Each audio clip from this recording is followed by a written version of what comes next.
pick this up. Wow. Madam Secretary, we need to address that. I want to talk about housing. For the last 3 years, America has been experiencing inflation. Is that correct? That is correct. In fact, under President Biden, the median price for an existing home is up 28%, is it not? I think that there's been rising housing costs for the past decade. And the monthly mortgage payment under President Biden is actually up 141%, isn't it? Housing prices have been going up consistently over the past decade. And the mortgage rates under President Biden are up 176%, aren't they? I think the Federal Reserve is trying to do something about inflation. And electricity, you need electricity to live in a home. Since President Biden took office, the average electricity prices in our country have gone up 29.4%, haven't they? I know that electrical costs and utilities have gone up consistently over the past several years. No, ma'am, that's not true. 7 years before President Biden took office, the electricity prices only rose 5%. Now he took over, now they're up 29.4%. It takes building materials to build a house, doesn't it? It does. Since President Biden took office, iron and steel are up 28%. Isn't that true? I don't have that number in front of me.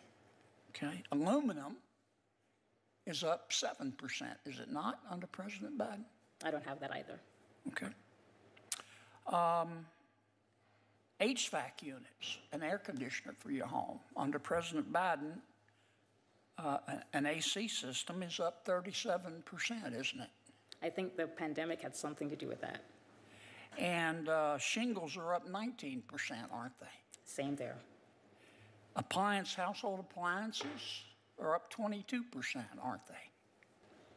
Again, I think we had a supply chain issue, and that's reflective in the numbers that you're stating. And the supply chain issues are solved. Electric wires up 14%. Isn't that correct, Madam Secretary? I don't have that number in front of me, sir. Okay. Now, this inflation in home prices and building materials that I've just talked about, it's man-made, isn't it? And that man's name is Joe Biden, isn't it? Senator, I think that we all experience the complexities of a global pandemic, and the economy is still, in many ways, absorbing some of that impact. I think some of the numbers you stated may be entirely true. I don't have it here, but what I do. Oh, they're true, Madam Secretary. Don't take my word for it.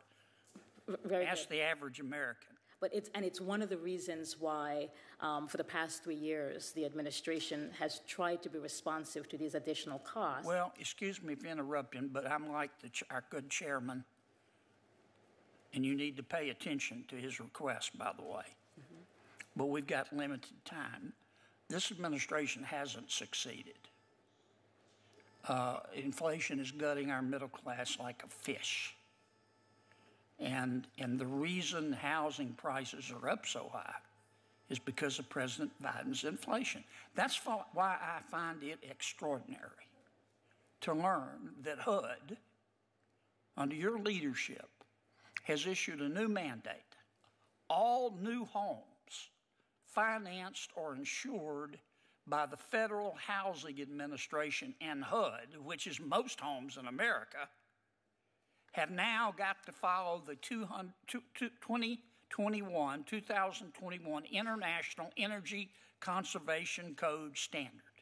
The National Association of Home Builders says that this new standard is going to add $31,000 on top of all of this inflation to the cost of a new home.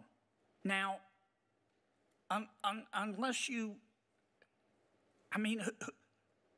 peaked in high school, this is craziness. You're making it worse, aren't you? Senator, are you serious about this rule? I've been in this industry for many decades, and I will submit to you that some of the housing pressures we see right now is because housing has not been built in almost 20 years. And you're going to encourage home builders to build by adding $31,000 to their costs, and you're going to encourage people to buy by adding $31,000 to the price tag? Have your people at HUD been living in outer space? Haven't they seen what's been going on in America with inflation and home prices? There's two costs to home ownership. One is buying the house and operating. I'm going to allow one last exchange. We're into the second minute overtime. Sorry.